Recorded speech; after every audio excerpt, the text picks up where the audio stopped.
Okay, well, we can go ahead and get started as other folks sort of trickle on here. You might notice that I am not Array Benson. I am, in fact, Blake Hamilton. Array will not be able to join us today, but I'll be leading us through this week's presentation here. Again, Blake Hamilton, I'm the Senior Vice President of Talent Development and Advocacy here at the International Institute. And I want to thank you all for joining us again. As you are well aware, we are in the midst of an unprecedented number of arrivals, and we are trying to stay nimble. And how we do that is through our community partnerships. So I want to thank everybody, all of our partners on this call, for your continued support of our work, as your help is needed now more than ever to ensure that those coming to our community are not just we're not just handling the basics, right? There's a lot that goes into welcoming folks to the community, and it extends beyond the work of the International Institute. But it's how we create a welcoming community that will ultimately determine the impact of our work. Um, our clients don't just interact with the International Institute, they interact with systems across our region, and the work that you all are doing as partners to assist the region in being more welcoming is very much a part of this welcoming effort. So thank you again for your effort in this regard. And the community has come out to support in a number of ways. I do want to specifically say thank you to those who participated in our our donation drive that we had at the end of June. You'll hear more about sort of the results of that. But we were very happy to receive goods and assistance that has been able to support some of those that have arrived recently. And you'll hear more about um, the uh, the impact on the donation side, but I did want, or on the material donation side. But one thing I did want to make mention of is since the press conference with community partners announcing this increase of arrivals that we are seeing, we received more than $46,000 in donations since that date, and so we're very appreciative of your help in getting word out. That's all material support that will be very helpful in welcoming folks and mitigating some of the challenges that we have seen with increased rent costs and increased costs overall related to resettlement. So again, thank you very much for spreading the word and continuing to send the message to the community that this is important work, not just for those that we're resettling, but for our community writ large. So without further ado, let's go ahead and jump into our presentation for this week. We'll, of course, be going through our community updates, our arrivals, our arrival numbers, and discussing opportunities for community support. And again, more data related to our drives that we've held recently, as well as a featured spot here for Festival of Nations. A sort of review of our employer engagement breakfast was just concluded earlier today. And Threads of Unity upcoming at the end of this month. Followed by community shoutouts, updates on volunteer opportunities, and a preview of our work related to our strategic plan and how your voice will be integral into shaping that plan going forward. And as always, we'll leave time for Q&A and answer any questions that come up in the process. So let's go ahead and jump right into it with our new arrivals update. And I believe Esmira is on the call to provide that. Esmira?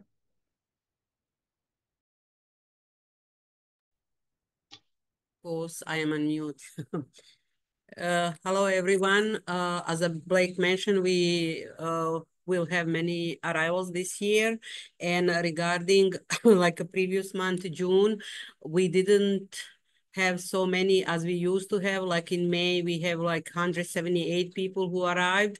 In June, we have only 11 cases with 40 individuals. You can see like mostly they are coming from Somalia, Ivory Coast, Central African Republic, Congo, Afghanistan, Syria, Burma, and Iraq. For July projection is like for now, because it is only July 10th and all we are receiving notification on daily basis and our numbers changing daily. But for now we have 14 cases scheduled for July, 43 individuals. I did see like in a demographic will change soon. Mostly we will resettle people from Venezuela and Nicaragua. And past 2 days, I did assure like 37 cases. It's mean like following 2 months will be very busy. So we will reach our goal like over 1,000 people by October 1st easily. As you all know, we did agree to resettle like 1,200 plus like Irma cases, so around 1,500. I'm not sure, like, are we going to reach 1,500, but we will receive like 1,000 people. And our fiscal year that we signed was like 875 people, but right now, by I count cases in July, we already resettled 890 people. So we already reached our goal. So it says October, June, 847 plus arrivals in July, projected 1,100 by the end of the September. As I said, I already like signed many cases, so I'm sure we will reach and we will go over this goal. At least 1,200 people will be resettled this year. Thank you, Ismail. And to provide a little bit more clarity, that first line there that says FY24 total arrivals, those are the total that we were initially approved for this year. And then what you see below that is the actuals for the fiscal year. And that number goes up to a projected 1,100 because the resettlement agencies are allowed to increase the initial allocation by just 10%. So again, there is still a possibility of 1,100, but of course this is pending a lot of different things that are happening at the international level as well as the national level. But thank you very much, Esmira, for that update. But of course, we're not only serving new arrivals, we also have plenty of walk-ins who are seeking services through the International Institute. So I'll go ahead and kick it over to our new director, our new manager, pardon me, of intake and benefits is Zlata Roulette, who will provide us with this presentation. Hi, thank you, Blake. Good afternoon, everyone.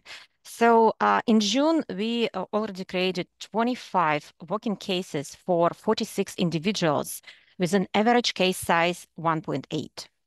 This number includes 11 Ukrainian, 1 Afghan, 20 Haitian, and 14 Cuban clients. We have noticed a rising trend in the number of Cuban, Haitian, and Ukrainian clients since April, especially after all the UHP Ukrainian clients received all their benefits back and they become eligible again for all the services. In July, due to holidays, we created 4 cases as of today for 6 individuals with an average case size 1.5.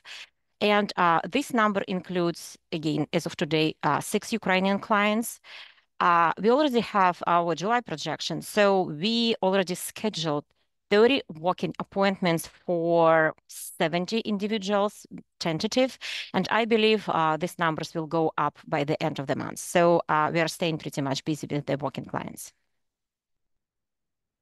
Thank you, Zlata. And yes, June was a bit of a down month in terms of walk-ins, but if this projection went back to April, you'd have seen April was more akin to May. I think we had 60 plus in April. So this June was something. in April, correct? There yes. we go. Yes. So we had a bit of a blip in June that it sounds like we're back on track. We're back on track. Yes, July. We are staying busy. Correct. Mm-hmm. Thank you.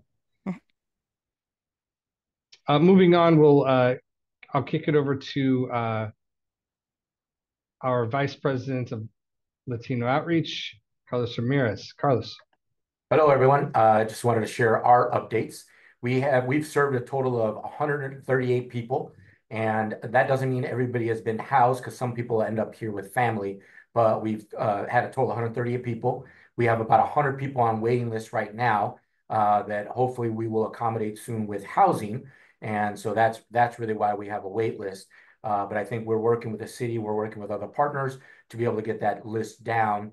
And so far from Chicago, we have 6 individuals and 6 families for a total of 23 people.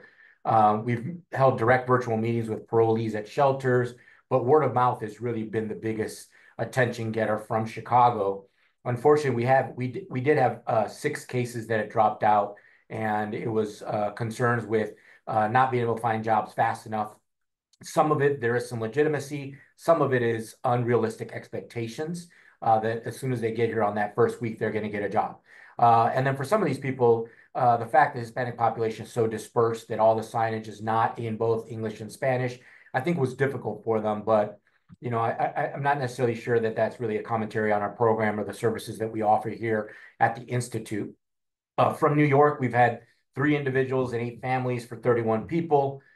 We've been working with a nonprofit called Tent and Gate Group, who offers food as a food provider for the airport. And they're getting jobs here. They're getting actually employed in New York so that when they get here, they have a job automatically. They've since held a second job fair, so we'll be able to bring more people from New York City. In St. Louis, we've had 2 individuals, 5 families, for a total of 20 people. From Denver, we've had 1 individual arrive. Florida, 1 family of 4 people. Ohio, 1 individual. And so we continue to, through word of mouth, we hear from other places, because like Florida, Ohio, I never went to either of those states, but word of mouth has been able to bring people to us.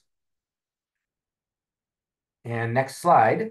As far as moving forward, I'm actually going to New York this Sunday until Wednesday. And so that's why the housing, being able to get housing, get the 100 people into housing here and get them here will be important, because New York City has already said that they have at least 100 people with work permits that have expressed an interest in coming to St. Louis. For Boston, I've gone a couple of times working with Clearway Solutions, which is a company here in St. Louis. They have a contract in Boston, and I will be potentially traveling back in August to get more people from that program. Did visit Denver, and they're slowly trickling in, but I'm looking to grow that market as we continue to work with them. At some point, we are going to wait a little bit for Kansas, just because there were some issues going on there that they said they were going to be a sanctuary city, but not sure how that's playing out. So we're going to wait for the smoke to clear. So maybe late August, do an exploratory trip there. I would like to try to go to Cuba as well. Seems to be the most friendly of the countries, oddly enough, compared to Haiti, Nicaragua, Venezuela. And so hopefully in June, be able to go to Cuba and be able to introduce the program directly to them in their home country, so they could start considering St. Louis as an ending destination rather than going to New York first, to Chicago first, or to any other East Coast city first. Ideally, they'll learn about the program and want to come here first, and to salvage themselves from all the different traveling that a lot of the other immigrants have done. Lastly, have a connection in the Dominican Republic that we're going to be looking into shelters. Apparently, there's a lot of Venezuelans as well as other country people there, but specifically shelters that are housing a lot of Venezuelans that have been in the Dominican Republic. So hoping to potentially do something in August there as well. All of these trips right here, obviously, we're putting them off a tiny bit, looking at August, June, things like that. But the reality is it all has to do with housing. And so we want to make sure that we get housing established so that we're not adding to the homeless situation that's already here in St. Louis. And so that's why we're trying to be very strategic and intentional with our trips and, with our staffing and whatnot. And that is it for me. Thank you. Thank you very much, Carlos. And as I promised, here's our update on the donation drives, and I'll kick that over to Maxwell.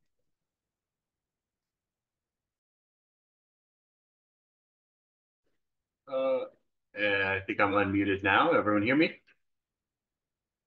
Thank you for the opportunity here, and thanks to all who have contributed to the donations drive, whether that be in your time served or donations. It has been very successful. We've had a good amount of media coverage for each of these drives, and I think we're seeing the bulk of our donations come from that exposure.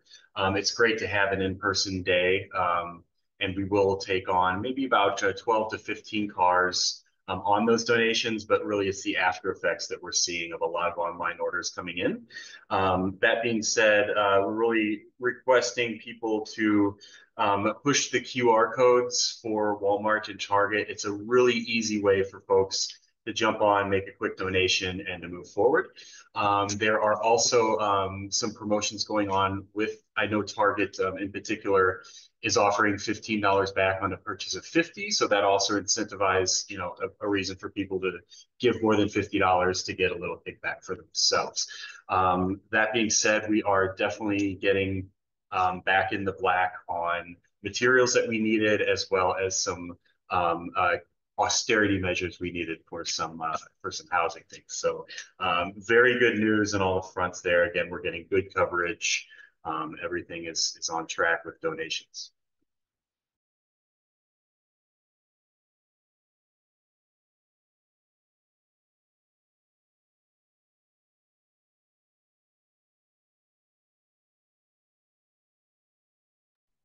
Oh, Maxwell, you remuted yourself. Sorry about that. Yeah, folks, this list of the most commonly donated ones that we need, that doesn't tend to change often. Those things are always much needed, particularly feminine care products and size 3 diapers. Thank you very much. Thank you, Maxwell. And I do want to reiterate the need for grocery gift cards. There are still significant delays from the state of Missouri in delivering EBT cards or food stamps. And what we try to supplement is with these grocery gift cards to help bridge that gap between the groceries that are purchased for new arrivals when they get here and the issuance of that food stamp card. And these grocery gift cards help us fill that gap, which can sometimes be a few weeks. And so we really appreciate those donations and would really like to get more of them while the state continues to work through the backlog of applications.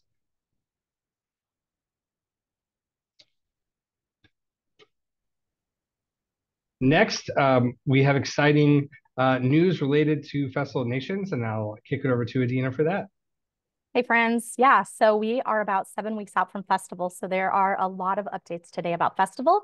So we're going to start off with our lineup announcement. So it's on our Instagram and website, and we are currently adding to it. We're adding a 3rd stage with our partnership with Music at the Intersection. We'll have about 15 Music at the Intersection artists also performing in the new So St. Louis activation area. So make sure that you check out the lineup. We're really excited about it. And then this year we have added a fashion and art component to the festival. So we have partnered with local fashion designer Brandon Vaughn, and he will be producing an international fashion show with 6 other fashion designers. And currently we have 53, I just checked, we have 53 models signed up. So we have space for 70 models. So if you know anyone who wants to be involved, who loves fashion, that information is also on our website and Instagram. We can go to the next slide. Thank you. All right, so this is something really exciting that we have been working with a local marketing agency.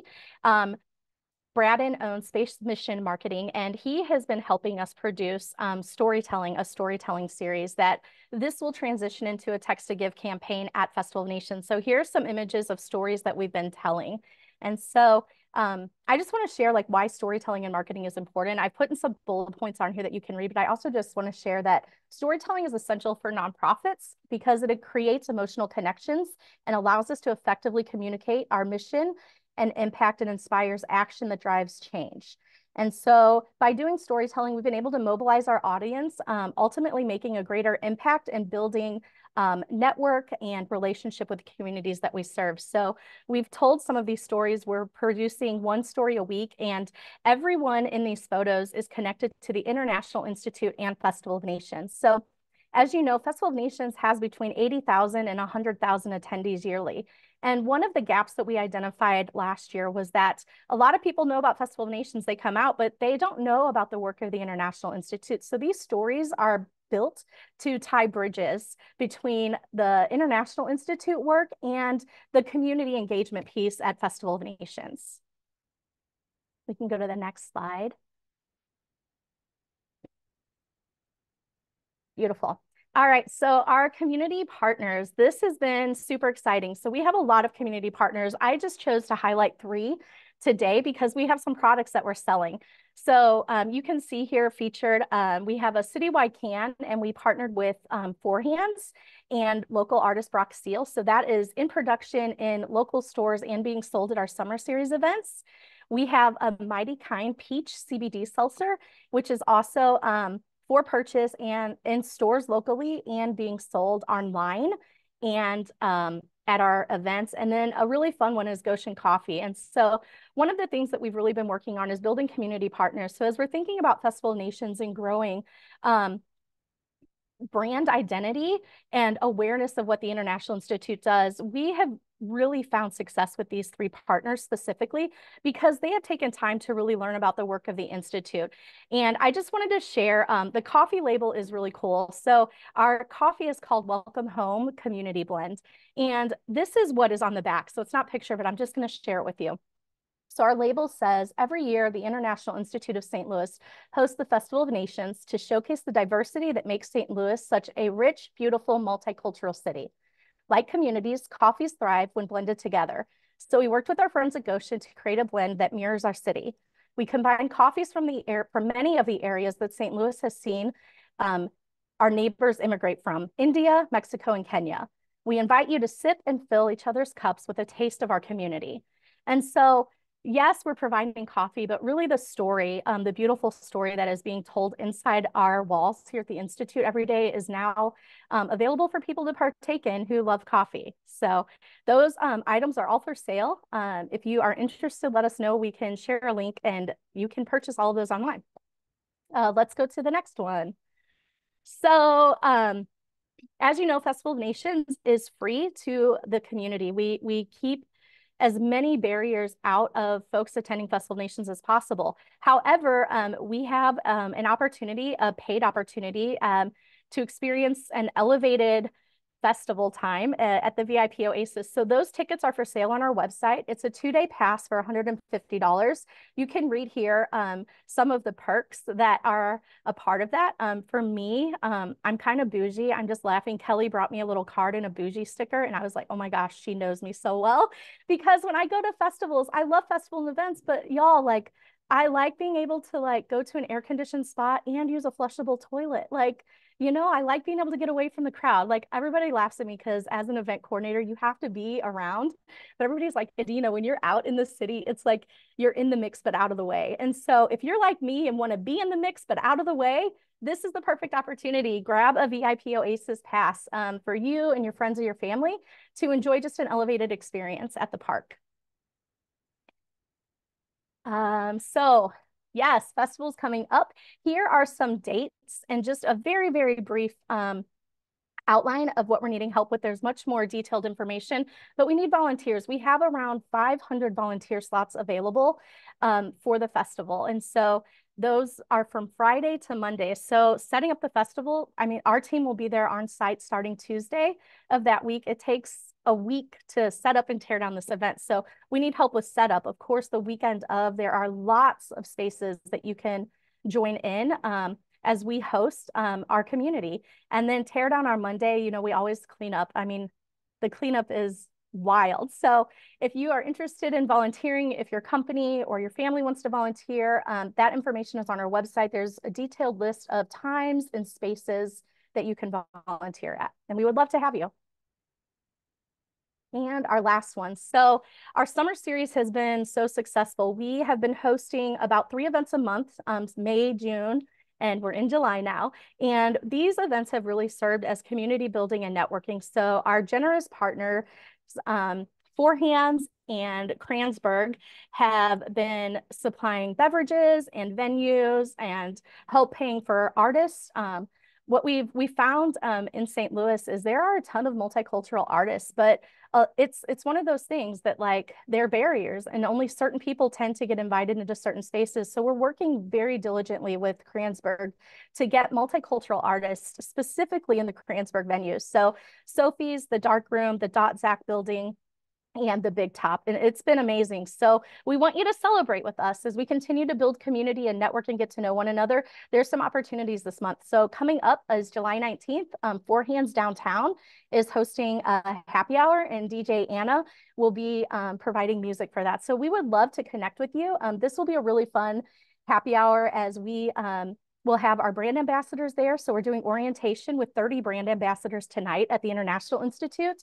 And then we've also invited all of the models and the fashion designers. So this should be an amazing time to meet folks who are in the community, are wanting to learn about the work of the Institute and share what they bring to the table to enhance the festival experience. So if you have any questions, please reach out. There's a lot happening, and we're super excited. We would love you to be a part of it. Adina, thank you so much. It's really coming around the corner. It feels real now. It's very real, Blake. The artist announcement with the performers is really cool. I saw a red and black brass band on there. Love them since they unannounced that we're doing marches in neighborhoods during the pandemic. They provided a lot of joy. I'm excited to see them there at the festival. But thank you again. Absolutely. One thing that I didn't share that I really do want to share and highlight is our creative team has been working. They're actually in a recording studio this morning. So they wrote a Festival of Nations theme called Welcome Home. So they're actually in the studio. Everyone's in St. Louis this week recording. And so our opening ceremony is going to be Saturday at noon, and it'll be a combination of opening ceremony and fashion show. So it's like noon to 12:45. You don't want to miss this. It's going to be an amazing experience that we want everyone to enjoy. So I'm sure on social media we'll be posting about it, but just so you mark your calendars, our creative team has put together an amazing opening ceremony. We really want the community to be a part of that. So that'll be Saturday, August 24th at noon at the global stage. Awesome. Not to be missed. Thank you so much, Adina. We'll move on, and I'll kick it over to Anna for news about our employer engagement breakfast. And I'm impressed because this breakfast just occurred this morning. So great job to the team for getting the picture and starting the presentation. Now I'll kick it over to Anna to tell you a little bit more. Great, thank you. Yes, this just is coming hot off the press from this morning. We had an employer engagement breakfast hosting a number of employers, some of whom we have worked with for many years, decades in fact, and some who came to the breakfast to learn more about what the Workforce Solutions Department does and ways to get involved. So it was a really, really great way to be in person together and engaging this group of community members that adds so much to the success of our clients' experience here in St. Louis. This is really a kickoff to what we envision more employer engagement activities to look like, both in creating more ways to develop best practices for we talked a lot about being creative, being flexible with working with our clients, and we want to highlight what those examples are and best practices for employers to overcome some of the challenges or what they might see as barriers to hiring low-level English speakers and those new to the country. As part of our bi-weekly bazaar that we host here at the International Institute that I know will be spoken of more later in the presentation, but we also want to include employers to be a part of that, and we'll be reaching out to having some as part of a job fair for our bazaar on Friday, July 26th. So wanted to just give a plug about the work that we're doing with employers and the way they are engaging with our clients. Thank you. Thank you, Anna. And we had a lot of great participation at that. And Anna mentioned we had several different employers speak. We had folks from Volpe Foods, whom we've partnered with for 30 years, talk a bit about their experience. And it was awesome to have them share their what they felt was a really beneficial partnership with the rest of the employers there. Thank you.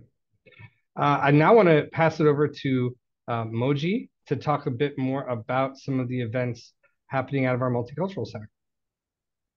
Thank you, Blake, so much. Hi, everybody. Happy Wednesday.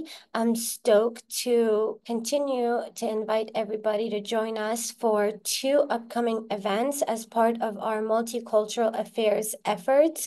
This month, we have an event called Threads of Unity, which is a one-of-a-kind event that we're hosting in honor of educating our St. Louis region about the history of African culture, from braiding to live braiding to comedy skits to a fashion event, food and clothing, just everything you can think of.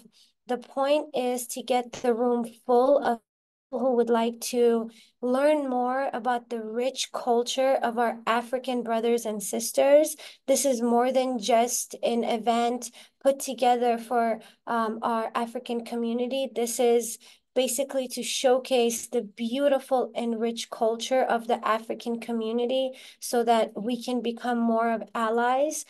We have African brothers and sisters from all over our city. And I think this is just one way that we can honor our African brothers and sisters. So I can't emphasize the importance of coming to this event for more than just the entertainment, but really coming to this event, seeking to learn so that we can become a more cohesive community. This is a free event, and though we are working very hard and putting countless hours into organizing this, it's intentionally free because we want to make it accessible for everybody to attend, though we do encourage donations. There is a QR code for RSVPs. Please be sure to RSVP. And then we have another event that's coming up September. It's our Fall Inclusion Series. And this is designed to create solutions. This is more than just a panel discussion. The question at hand is, can St. Louis become a truly multicultural city? We have a diverse panel. Of course, we've got the director of New Americans in the mayor's office. We have civic leaders from the Congolese community. We have our Susan Gobo, who's an incredible award-winning civic leader in our community. And then we have Karen, who is a longtime volunteer of the International Institute and a huge supporter of our work and the growth of the city. So again, these events are more than just events. There's a lot of intentionality behind this because we're really trying to make this city a multicultural world, because multiculturalism is a little monster that's taking over this city one event at a time. And if you have more questions, please connect with me and our coordinator, Anna Cobway. Thank you. Thank you very much, Moji. These are very exciting events that should be on all our calendars. Very, very cool. With that, I'll kick it over to Carlos Suarez for an update related to our community bazaar. Thanks, Blake, and great to see everyone here this afternoon. Just to highlight, our bi-weekly community bazaar will be taking place this Friday, July 12th, here at the International Institute at 12 p.m. It'll be outside on our front lawn, and really the purpose of the community bazaar is to help, for one, showcase entrepreneurs and business owners that have started up a new business through our economic development department and our International Institute Community Development Corporation, or IICDC, that have provided a startup loan to refugee or immigrant-owned business owners. And so Mira Food will be here this Friday selling lunch that's Egyptian and Syrian cuisine. So it's a great way to try something new maybe, or to support a client that's come through the International Institute, or just really support the work here, and also to get a look alongside of what some of the work that happens here at the International Institute, or build relationships here in the community. We will also be featuring or hosting Ricardo Martinez from the Hispanic Chamber of Commerce, who's going to be just offering their support services for those that want to inquire further about connecting further with the Hispanic community, and especially for resources for business owners as well. So just want to highlight some of those things. But of course, alongside with the entrepreneurial side or the business side, we will be hosting the St. Louis Metro Market to provide fresh produce here in the community. We're always thankful for our partners with the Church of Latter-day Saints and the food items that they provide for staple items to our clients and the general community here. Well, and I will highlight, we did just wrap up our economic empowerment series that was really geared towards providing financial personal finance and economic stability kind of series, and so we're looking at positioning that for the future. We just had our previous discussion on housing and home ownership with Midwest Bank Center was a fantastic discussion, and bringing these resources to not only our clients but the community and our staff here. So we'll look forward to sharing more on future updates with our economic empowerment type discussions. But also to put on your radar, we will be hosting our community bazaar throughout the course of the year, leading through December. And the next dates we do have are July 26th, August. We'll be taking a break during the Festival of Nations time period and then recontinuing in September. As Anna Hall mentioned earlier, we're going to start to incorporate our partnerships with employers that are looking for talent, to provide that as another way of connecting with employers for our clients, especially, and creating that awareness process. If you're looking for further information about the bazaar or want to stay in contact, please be sure to check out our social media pages on Facebook and LinkedIn, as well as we have a dedicated URL or landing space at the iistl.org/bazaar. So we hope to see some of you here in person this Friday. And if this Friday doesn't work, to definitely see you here in the near future. Thanks. Thank you, Carlos. And now we'll move to our community shout outs to Maxwell and Kelly. Good afternoon, everybody. Thanks for being here today. And we are so excited to thank many of our community organizations who've been with us this past month. We had Extreme Faith Group come for a week here at the International Institute, and they were able to do lots of different things, but one of the most hardworking group to come here, and they set up a home when it was over 100 degrees weather. So we really appreciate them helping us with setting up apartments and doing maintenance around the Institute. Thank you to Extreme Faith. I had the pleasure of speaking to over 200 Girl Scouts at a summer Girl Scout camp. They collected money for the work that we do, and we are proud of the Girl Scouts Camp Sacagawea for doing that for us. Thank you, Girl Scouts of America. And because it's summer, I want to make a shout out to all of our interns that are here today and throughout the summer months. We couldn't do it without them. We have interns from the Pershing Fellows. We have St. Louis University and Gephardt Fellows as well. They really do get their hands in the mix of things. They meet staff. Thank you to staff who have designated projects for them. And thank you to all of the interns who are here throughout the summer and throughout the year, but summer seems to be more interns than not. So we couldn't do it without them, and we thank them for being here on a daily basis. Thank you, Kelly. And as promised, we were going to touch on the involvement of community in developing our strategic plan. And for that, I will kick it over to Casey, our newly minted Director of Strategic Initiatives. Thank you, Blake. Thank you again, everyone, for being here on a monthly basis with us. You will already have received an email a couple of weeks ago. We're working on our 2025 to 2028 strategic plan this summer. And as part of that process, we want to hear from community members, engaged community partners, people just like you who are joining us every month on these calls. So we sent out an email and we sent out a reminder in your invitation to this meeting today to a survey. It's a very quick survey, just a couple of questions. We've already gotten a great response to it, but this is just a reminder that we want to hear from you on how you see the mission of the Institute resonating in the community, and get your feedback so we can take that into account as we plan what we are going to be doing for the next 3 years. So there's a QR code here that you can scan to take you to that survey. I'll be sending out the slides from this presentation later this afternoon. That'll hyperlink will be in there as well if that works better for you, or you can look back through your email and find that initial invitation we sent. I really look forward to hearing your feedback, and thank you so much for helping us with this process. Thank you, Casey. Yes, as we're getting underway, we have opportunities for you all to participate. We really want to hear from you. Thank you.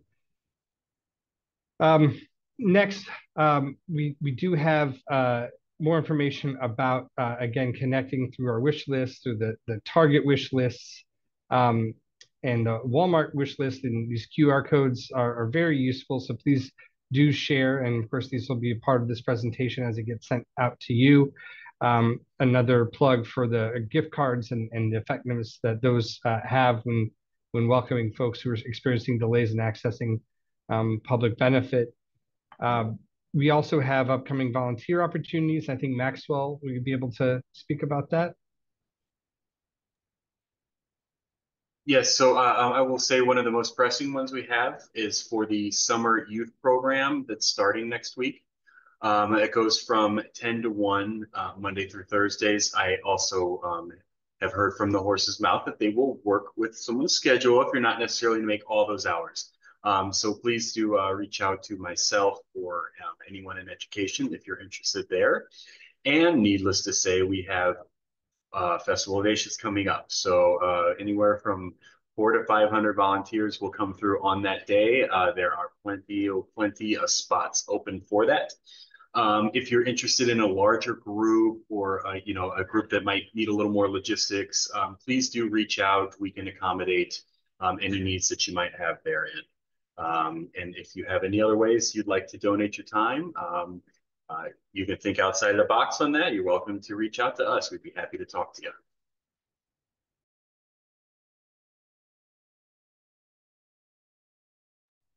And here we do have contact information for staff that can tell you more about volunteer opportunities in these various areas. So please do reach out if you or a group that you're affiliated with is interested, and the staff can assist. So that about does it for our presentation. I do want to open it up, see if there's any questions or comments from any attendees that we might be able to answer. Of course, as always, a lot of information to present, but hopefully all of it is beneficial, and you've learned a few things that you can take with you and share within your work to make sure that we are aligning our efforts community-wide in welcoming. Seeing no questions or hands raised, I will once again thank you all for your time and your commitment to welcoming in our community. And we will look forward to seeing you at our upcoming events and hearing from you regarding your feedback for our strategic plan. And of course, see you again for our next community presentation. Thank you so much.